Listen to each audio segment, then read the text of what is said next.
오늘의 말씀은 사도행전 1장 18절에서 19절, 디모데후서 4장 6절에서 8절 말씀입니다. 이 사람이 불의의 삭스로 밭을 사고 후에 몸이 곤두박질하여 배가 터져 창자가 다 흘러나온지라.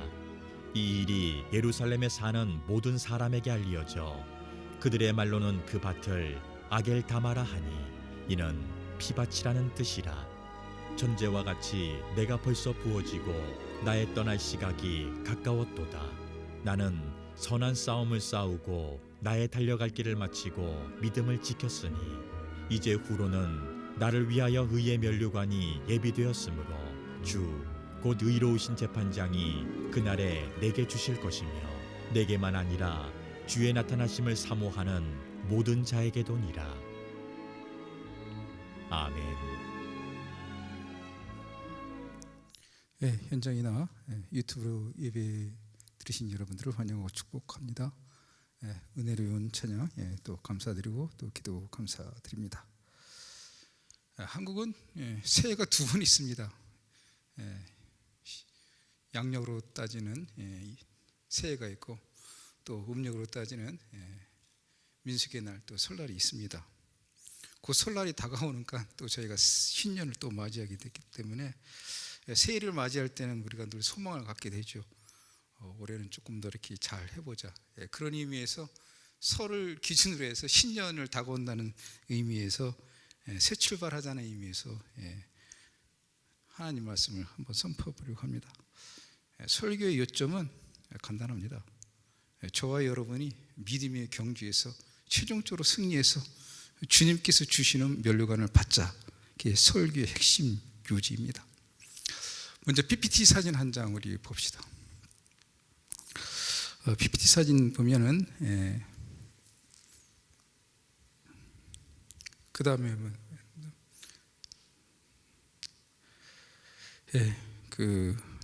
여러분 저는 좌측에 있는 그 사진이 지금 지난 11일 광주에서 일어난 모 건설 회사가 신축 아파트 붕괴가 된 것입니다. 23층에서 34층의 외벽이 무너졌는데 지금 현재 매몰된 그 노동자들 5명의 행방을 알 수가 없습니다. 워낙 고지되고 건물에 위험이 많아서 지금 접근도 못하고 있는데 사건 잘 해결할 수 있도록 여러분들도 이게 기도해 주시기 바랍니다. 다른 한 장의 사진은 저기 아랍에미레이트 두바이에 있는 사진입니다. 브루즈 할리파라고 하는 건데 2004년 9월에 완공돼서 시작해서 2010년 1월에 완공된 거로 세계에서 가장 높은 828m의 그 위용을 자랑하는 건물입니다. 한 건물은 공사를 진행 중에 외벽이 무너지는 사고를 발생했습니다. 한 건물은 그래도 시작해서 잘 완공됐습니다.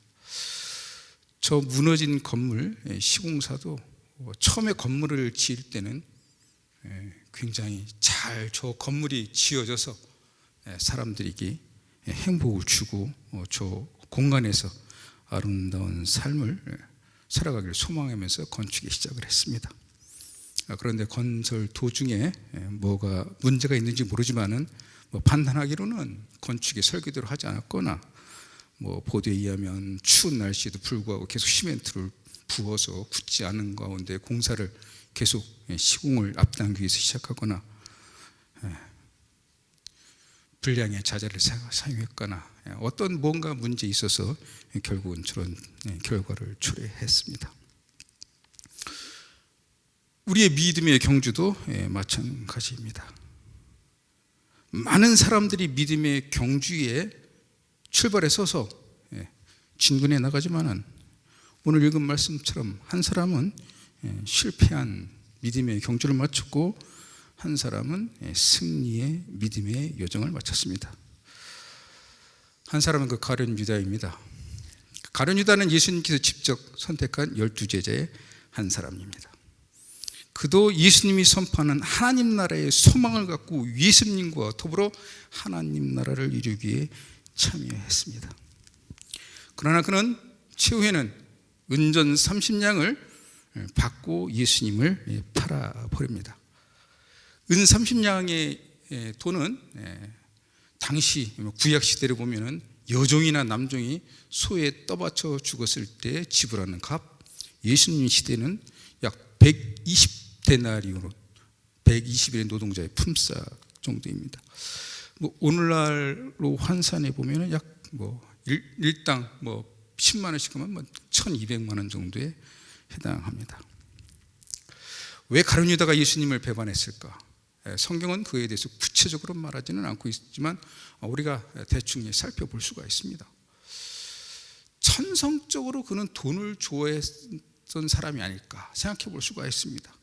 그래서 돈벌이가 되는 것은 무엇이든지 하기 위해서 노력해요. 현대 1,200만 원 크지도 않고 많지도 않으면 그 정도도 돈을 탐내서 예수님을 팔지 않았을까.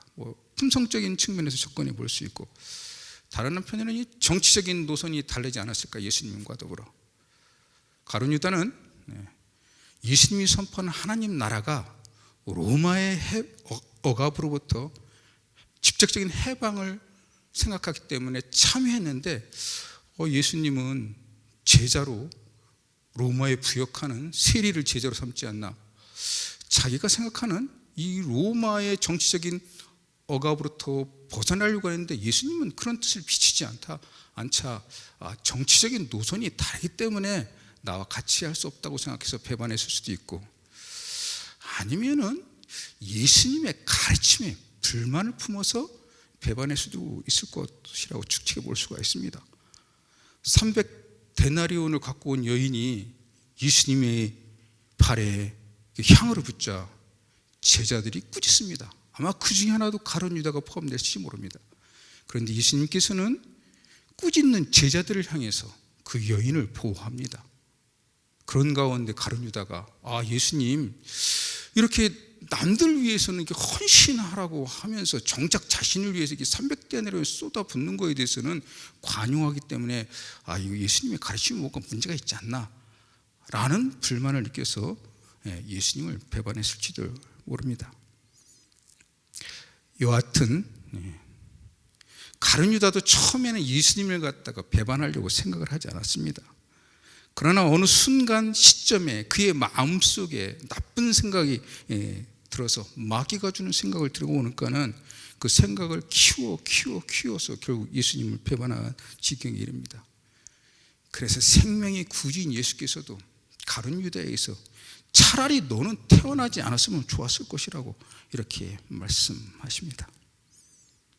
결국 그는 양심의 가책을 느껴서 스스로 목숨을 던집니다. 그래서 오늘 읽은 성경 말처럼 그가 떨어져서 배에 있는 창자가 나왔다고 합니다. 이것은 그의 죽음에 대한 사실적인 묘사일 수도 있지만 상징적으로는 그가 마음에 품고 있었던 그것을 갖다가 표현했을 것이라고 생각해 볼 수가 있습니다. 다른 한 사람은 바울입니다. 그는 여러분들이 잘 아시다시피 예수님에 대해서는 처음에는 굉장히 부정적이었습니다. 로마의 십자가의 처형을 받은 자가 메시아야, 이건 말도 안 돼. 그가 부활했어? 그런 믿는 자들은 다 이단이야. 잘못된 가르침을 받는 거야. 그래서 그렇게 믿는 자들은 돌로 맞아도 싸고 잡아다 감옥에 가둬도 돼. 그래서 그는 대제사장의 권한을 갖고 예수 믿는 사람을 잡으러 갑니다. 그러나 그는 다메섹 도상에서 주님을 만납니다. 주님을 만난 이후로 그의 삶은 완전히 달라졌습니다. 고린도 후서 11장에는 그가 복음을 전하기 위해서 얼마나 고난을 받았는지 잘 묘사하고 있습니다. 수없이 매도 맞았고 배고픔과 취에 떨었고 배반도 당하고 죽음의 위협에 보통 처한 것이 아닙니다. 그러면서 지금 감옥에 갇히면서 마지막으로 지금 디모데에게 편지를 보내면서 자신의 유언을 갖다가 남기고 있는 마지막 구절이라고 생각해도 됩니다. 전제와 같이 내가 벌써 부어지고 나의 떠날 시각이 가까웠도다. 나는 선한 싸움을 싸우고 나의 달려갈 길을 마치고 믿음을 지켰으니 이제 후로는 나를 위하여 의의 면류관이 예비되었으므로 주 곧 의로우신 재판장이 그날에 내게 주실 것이며 내게만 아니라 주의 나타나심을 사모하는 모든 자에게노라. 전제는 게 포도주나 이게 독주를 하나님께 예물로 드리는 거예요. 그런 가운데 하나님을 섬기는 자들이 헌신적인 봉사, 생명까지도 주님께 기꺼이 바치겠다고 하는 그런 희생 제물을 나타납니다. 바울은 예수님을 뜨겁게 사랑하는 열정을 가졌고 그의 고백대로 그는 선한 싸움을 싸웠습니다. 그리고 자신이 달려갈 길을 믿음의 경주에서 결승점에 막 들어오는 가운데 주님께서 자신에게 준비한 그 멸류관을 갖다가 받을 것을 생각하면서 이 글을 쓰고 있는 것입니다. 복음을 전하다가 목숨을 다하게 되면 주님께서 천국에서 자신을 기다리면서 자신에게 멸류관을 씌워줄 것이라는 것입니다.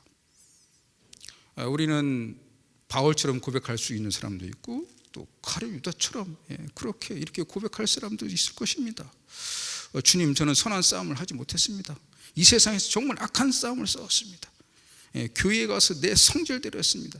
내 뜻이 안 맞으면 감정대로 행했고 사람들에게 상처를 주었고 교회를 무너뜨리기 위해 아주 힘써 노력했습니다. 교회에서 좋은 직분을 안 준다고 욕하기도 하고 나의 헌신을 알아주지 않는다고 해서 속에서 부글부글 끓어올라서 동료나 사역자들 향해서 함부로 대했습니다. 지금 내 인생의 경지를 마치려고 뒤돌아보니 참 믿음을 지키기는 고사하기커녕 가족과 동료들에게 정말 못된 해악된 짓을 너무 많이 했습니다. 덕이 되지 못했습니다. 그래서 주님 뵙기가 상당히 두렵습니다 라고 고백하는 사람은 없겠지만 이런 유의 고백을 할 사람도 있을지 모르겠습니다. 믿음의 경주에서 우리는 가룟 유다처럼 실패할 것이 아니라 사도 바울처럼 승리해야 합니다. 이것은 여러분뿐만 아니라 저에게도 굉장히 중요한 문제입니다. 사실은 설교는 이 준비하면서 여러분보다 너는 믿음의 경주에서 어떻게 승리할 거냐? 너는 어떻게 사도 바울처럼 고백할 수가 있느냐? 제가 그 문제 생각하면서 이 설교 생각해보고 준비했습니다. 믿음의 경주에서 어떻게 하면 승리할 수 있을까? 제가 한번 생각해봤습니다. 첫째는 예수님을 가슴에 늘 품는 것입니다. 예수님을 가슴에. 예수님이 내 마음속에서 떠나지 않게 하는 것입니다. 그래서 예수님의 가슴에 예수님이 널 사랑해, 예수님이 나의 구원자야, 내 가슴에 탁 새기는 거예요. 교회 건물 보면 이렇게 머릿돌이라고 있습니다. 머릿돌. 있다 보면 그 건물에 대한 연역, 시공사 다 이렇게 설펴 있는데 거기에 딱 그걸 보면은 건물의 특성을 파악할 듯이 내 가슴에 머릿돌로 나는 예수님의 사람이야 이렇게 탁 새겨놓는 거예요. 예수님이 내 가슴 속에 있으면은 예수의 영이 내 가슴에서 나오게 됩니다. 예수님도 이 마음이 얼마나 중요한 거라고 말씀하고 있습니다.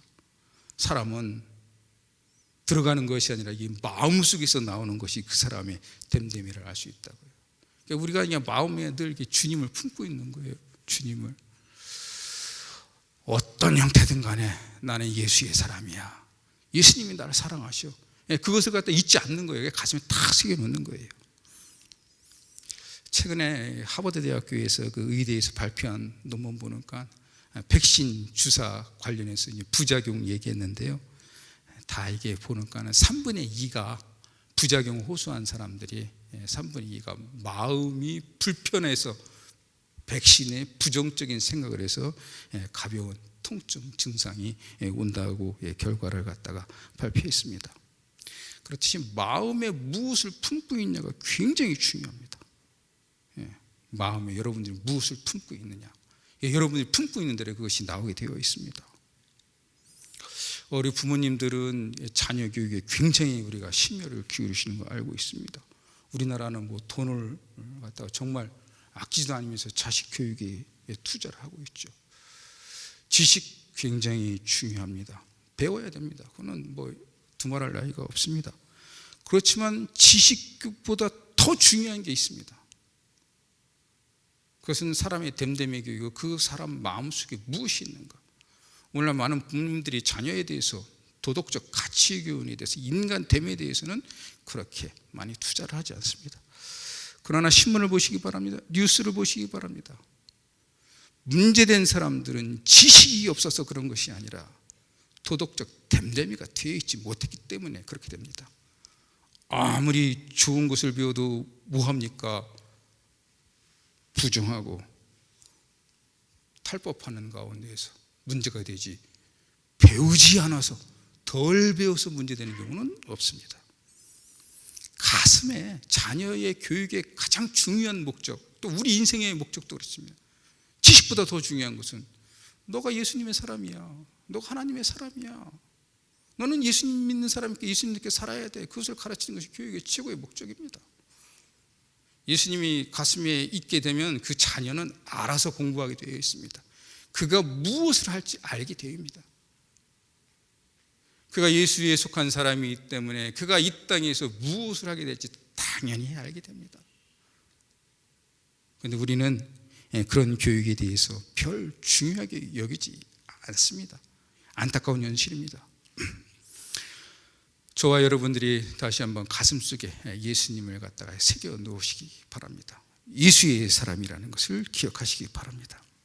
공부의 목적도 인생의 목적도 최종적으로는 예수를 위해 예수님을 기쁘시게 살아가는 것, 예수님이 나와 동행하여 살아가는 것, 그것이 인생의 최종의 목적이라고 생각하시기 바랍니다.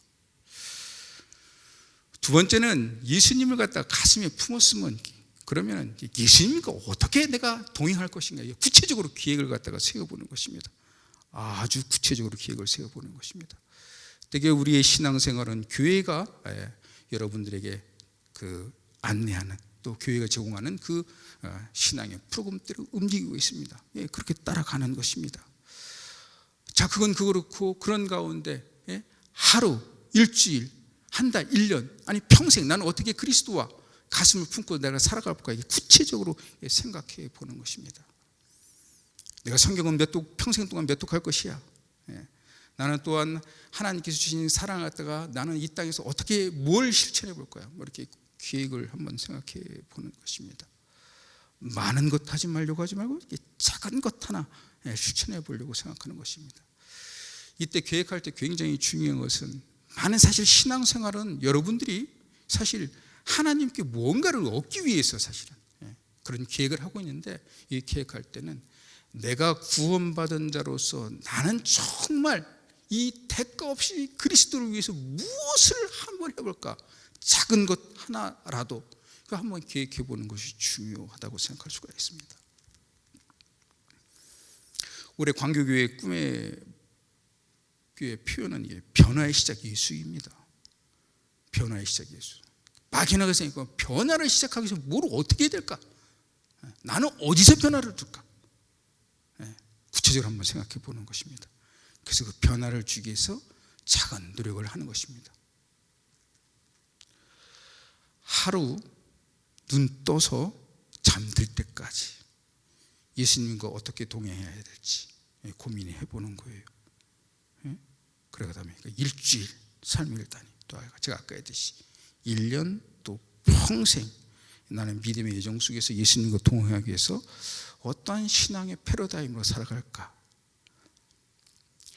유대인들은 하루에 3번 기도하고, 조금 더한 데는 일주일에 2번 금식하고, 안식일 지키고, 그 다음에 월삭, 그렇게 신앙생활하고, 1년에 3번 유월절, 오순절, 또 가을의 맥주절, 또 더불어서 1년에 죄를 갖던 대속절이 있습니다. 유대인들은 종교적 국가이기 때문에 봄, 여름, 가을 다 이렇게 신앙의 패러다임이 있어서 그들을 이렇게 신앙생활합니다. 아쉽게도 우리는 이렇게 종교 국가가 아닙니다. 우리도 어느 정도 신앙의 패턴 형태가 있습니다. 대개 유대인 유월절, 그 중에서 우리는 40일의 사순절 신앙 계획하고 있습니다. 그런데 제가 한국 교회에 저도 성장하고 신앙생활하면서 우리는 사순절 기간으로 신앙 훈련은 다 끝이구나, 그렇게 생각이 듭니다. 그 다음에 없습니다. 별로. 예전이야 저 초등학교 때면은 말씀 사경회도 있고 부흥회도 있고 등등 해야 했는데, 그런 것들은 굉장히 요즘 나라 같은 것은 그 의미가 이게 적어지는 것 같습니다. 그런 가운데 여러분들도 스스로 한번 어떻게 하면 나의 신앙을 갖다가 좋게, 물론 교회가 제공하는 기본적으로 거기에 또 한번 이렇게 기획해 보시기 바랍니다. 저는 그래서 몇 년 전부터 이런 현실을 알기 때문에 제 스스로 1년에 2차례는 이제 금식 기도는 해야겠다는 생각하고 있습니다. 물론 신대원 시절에는 더 자주 다녔지만 신년 초에 또 상반기에서 하반기로 넘어갈 때 하나님께 나아가는 것이 좋다. 제가 우리나라는 아까 앞서 얘기했지 유대인처럼 오순절 또 맥주절이 없으니까 제 나름대로 만들어 갖고 그냥 신앙의 훈련의 패러다임을 한번 해보고 있습니다. 자, 여하튼 간에 여러분들은 스스로 어떻게 신앙생활할까 계획을 하는 것 굉장히 중요합니다. 그 다음에 세 번째는 계획을 했으면은 예수님을 가슴에 품고 예수님과 더불어 동행할 것을 계획을 하면 그 다음에 중요한 것은 행동하는 것입니다. 그래서 계획된 대로 행동하는 것입니다. 찬송가 302장 보면 이렇게 있습니다. 많은 사람들이 얕은 물가에서 저 큰 바다 가려다가 찰싹거리는 작은 파도 먹고 마음이 약하여 못 간다. 그러니까 용기가 없어서 행동을 못하는 거예요. 믿음은 사실 행동으로 나타납니다. 주님께서도 말씀하셨습니다. 행동하는 자는 집을 갖다가 주춧돌을 위해 짓는 자. 그렇게 주추 위에 집을 지니까는 비바람이 불어도 잘 견디는다고. 행동하지 않는 자는 주추 위에 집을 짓지 않는 것이. 요즘 아이들도 그렇고 성인들도 비만이 많습니다. 비만이 많은 것은 많이 먹었는데 움직임이 적어서 비만이 생기는 거죠. 비만은 성인병의 근원이라는 거 우리 다 잘 알고 있습니다. 근데 오늘날에도 교회에서도 신앙적인 비만 있는 환자들이 너무너무나 많습니다. 모태신앙으로부터 태어나갖고 또 주일날 좋은 설교 기독교 방송 등등해서 너무나 또 잘 듣고 또 성경 공부도 또 열심히 해서 지식적으로는 너무나 잘 알고 있습니다. 지식 차원에만 머무르는 거예요. 그래서 이제 목사님의 설교를 들으면 웬만한 것들은 감흥이 별로 없어요. 저거 내가 배운 거하고 맞지도 않는데 저렇게 설교하냐, 내가 저하면 더 잘할 수 있을 텐데 그렇게 생각을 하는 거예요. 한국 교회가 문제야. 이게 보통 문제가 아니야. 문제만 지적하게 됩니다. 문제이니까 행동해야죠. 한국 교회가 문제이면은 문제를 위해서 선한 것을 받기 위해서 움직여야 됩니다. 행동해야 됩니다. 선한 행동을 하려고 노력을 해야 됩니다. 하나님 나라를 위해서 여러분들이 선한 행동을 하려고 움직일 때 이 세상은 변화가 일어나게 됩니다. 여러분 정원에 잡초 있을 때 뽑지 않게 되면 어떻게 되는지 아세요? 그 밭 다 정원이 잡초밭으로 변합니다. 세상도 마찬가지입니다. 마귀는 이 세상을 갖다가 어떻게 해서든지 어지럽히려고 노력하고 있습니다. 틈만 나면 분란, 불씨, 전쟁을 갖다가 놓아서 이 세상을 갖다가 어지럽히고 파괴시키려고 합니다. 그때 우리 믿는 사람들이 가만히 있으면은 마귀는 정말 이때다고 더 날뛰게 됩니다. 그때 우리는 기도로 또 우리의 선한 행동을 해서 어두운 것들을 물리쳐내야 됩니다. 왜 우리 요즘 그리스도인들이 이렇게 신앙적으로 이렇게 비만이 걸렸고 행동을 하지 않나 이렇게 제가 이렇게 생각해 보는가는 아마 우리 신학자들이 잘못 가르쳐서 문제가 된 것도 있지 않나 그렇게 생각됩니다. 바울 선생의 그 칭의 개념을 갖다가 반쪽만 가르쳐서 그런 것 같은 생각이 듭니다. 믿음으로 구원받는 건 사도 바울 선생이 말했습니다. 율법의 행위로가 아니라 너희가 믿음으로 구원받는 것. 그건 맞습니다. 그렇지만 사도 바울은 거기에만 머물러 있지라고 우리에게 가르치지 않았습니다. 너희가 믿었으니까 믿음대로 너희들 행해야 된다. 예수 그리스도를 통해서 너희가 구원받았으면 구원을 갖다 너희들 전달하고 이렇게 움직여야 되지 않냐. 악에 맞설 때는 선으로 악을 이겨야 되지 않는가. 사도 바울 선생님 굉장히 그걸 강조했습니다. 사실은 그리스도인이 마음속에 성령이 계시면 성령대로 행하라. 우리 그런데 믿음은 율법의 행위가 아니야. 움직임이 아니야. 그러니까 안 해도 돼. 지식 차원에서만 머물러 있으면 구원받아, 이렇게 생각하는 것 같아요. 근데 믿음은 행함으로 드러나게 되어 있습니다. 여러분들에게 구원을 베푸신 그 구원의 전능자, 여러분들이 사랑하는 그 예수님, 좀 자랑 좀 해보세요. 어디 가서든지. 여러분들은 아파트 평수 자랑하고, 집 자동차 좋은 거 자랑하고, 뭐 자녀들이 무슨 대학 갔다면 그렇게 자랑하는데, 여러분들의 진정한 생명의 구원자에 대해서는 자랑도 못해. 입도 뻥고 못 내밀어요. 왜 그렇게 됐을까? 그러면 우리가 신학자들이 바울 선생을 잘못 가르쳤기 때문에 그게 교회에 만연돼서 그런 것이 아닌가, 그렇게 생각해 봅니다. 코로나19로 세상 사람들이 굉장히 힘듭니다. 여러분 다 아시잖아요. 그런데 우리 그리스도인은 좀 낫잖아요. 뭐가 낫냐? 우린 예수로부터 구원 받았잖아요. 그보다 더 큰 선물이 뭐가 있습니까? 받았으면 그 구원의 기쁨에 감사해 뭔가 좀 내놔야지, 이 힘들고 어려운 세상에. 이 생 살아가면서 뭘 여러분들은 더 바라시겠습니까? 구원보다 더 중요한 게 무엇이 있겠습니까? 돈을 많이 벌어서 통장에 뒀다 천국 갈 때 노잣돈으로 사용하시렵니까? 생태계도 굉장히 힘들고 어렵습니다. 막 파괴돼서 굉장히 지금 지구의 위기에 대해서 많은 사람들도 얘기하고 있습니다. 또 여러분, 우리가 하나님이 지으신 이 창조 세계를 귀하게 여겨서 작은부터 주차하는 거죠. 집에서 쓰레기 분리 잘하는 거고 아무것도 아닌 것도 굉장히 중요합니다. 저 남태평양에 쓰레기 섬이 있습니다. 무수히 많은 플라스틱이 떠돌아서 여러분들이 무심코 버린 것이 그게 개천이 흘러가고 거기까지 흘러간 것입니다. 이 땅을 아름답게 하기 위해서는 우리의 선한 행동, 선한 움직임이 필요합니다. 예수님을 가슴에 품으면 예수의 영이 우리로 하여금 선한 행동을 하게끔 우리를 이끌어 줍니다.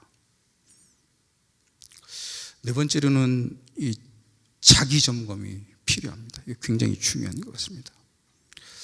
내가 하고 있는 일이 진정으로 예수님을 위한 것인가, 아니면 내가 예수님을 이용해갖고 돈, 권력, 명예를 성취하려고 하는 것인가, 자신의 행동 점검이 굉장히 중요합니다.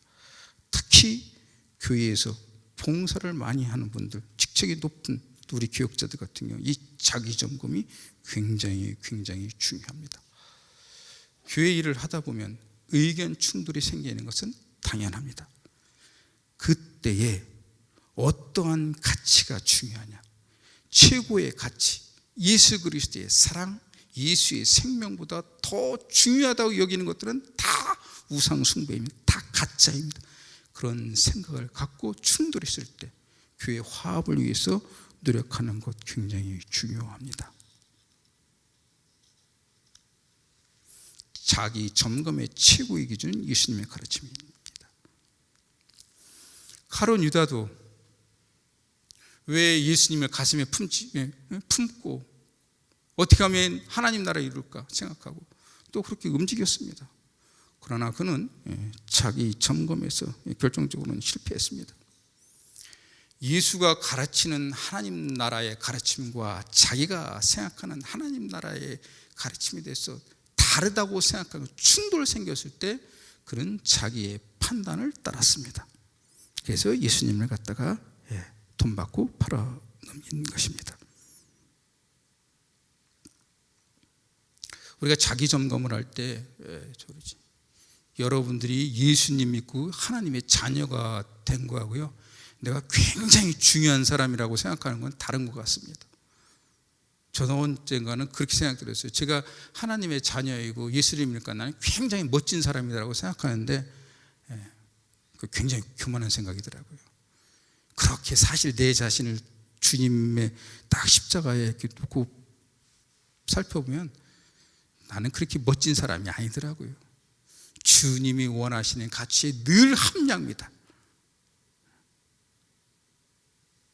내 자신이 주님이 원하시는 그런 사람보다 못한다고 하는 그런 생각을 가질 때 주님 앞에 겸허하게 자신을 내놓고 반성하기도 하고 회개도 하는 것입니다. 더불어서 자기 점검을 할 때에 돌이키고 돌이키면서 자기 점검, 가르치면서 자기 점검을 하는 가운데 우리 신앙 여정 속에서 힘들고 고난이 찾아올 때는 이걸 지혜롭게 잘 극복하는 것이 굉장히 중요합니다. 많은 사람들이 희망을 갖고 믿음의 출발선에서 믿음의 여정을 떠나고 경주합니다. 각 사람이 받은 달란트가 있어서 어떤 사람은 처음부터 굉장히 빨리 달리는 사람도 있습니다. 처음부터 끝까지 이렇게 빨리 달리는 사람도 있습니다. 어떤 사람은 처음에는 굉장히 빨리 달리다가 어느 돌부리에 넘어져서 그 다음부터는 이렇게 또 터벅터벅 걷기도 합니다. 또 그러다가 어느 순간에 또 빨리 달리기도 하고 등등 각양각색에서 믿음의 경주를 하게 됩니다. 마라톤을 하게 되면 그 기정 여정 속에서 각각의 사람들이 자기의 그 능력대로 달려갑니다. 근데 이 믿음의 경주에서 제일 중요한 것은 걷더라도 결승점을 향해서 계속 앞으로 가야 된다는 것입니다. 앞으로 가게 되다 보면 언젠가는 결승점이 나오게 되어 있습니다. 그런데 믿음의 경주 자체를 포기하거나 아예 떠나버리는 사람 많이 있습니다. 교회에서 싸워도요, 예수님을 계속 믿어야죠. 왜 예수님이 뭐라고 나 너 비기 싫으니까 나 네가 믿는 예수도 안 믿어갖고 따라가는 그거 굉장히 많더라고요. 믿음의 경주는 포기하면 안 됩니다. 문제가 있더라도 예수는 나의 구주야. 또 그분하고 통해야죠. 계속 믿음의 경주. 가룟 유다처럼 믿음의 경주에서 이탈하게 되면 안 됩니다.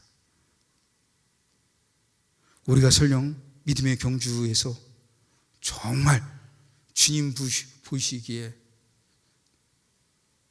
원치 않는 행동을 했다 하더라도 돌이켜서 다시 믿음의 경주에 출발해서 가야 됩니다. 그렇게 우리가 믿음의 경주에서 각자의 능력대로 빠르거나 떴거나 걷거나 하더라도 계속해서 진군해서 그래서 결승점이 다가오게 되면 주님께서 그때 우리에게는 착하고 충성된 종아, 네가 정말 이 땅에서 믿음의 경주하는데 힘들고 어렵지만 끝까지 결승점이 왔구나, 우리에게 면류관을 씌워주실 것입니다. 다시 곧 저희들에게 새해가 다가옵니다. 설을 맞이하면서 2022년 그리스도와 나는 가슴에 품고 어떻게 살아갈 것인가, 평생 주님과 어떤 사귐 속에서 나 살아갈 것인가, 그런 가운데 행동하시고 또 그런 가운데 점검하시고 그런 가운데 주님으로부터 면류관을 받는 저와 여러분이 됩시다.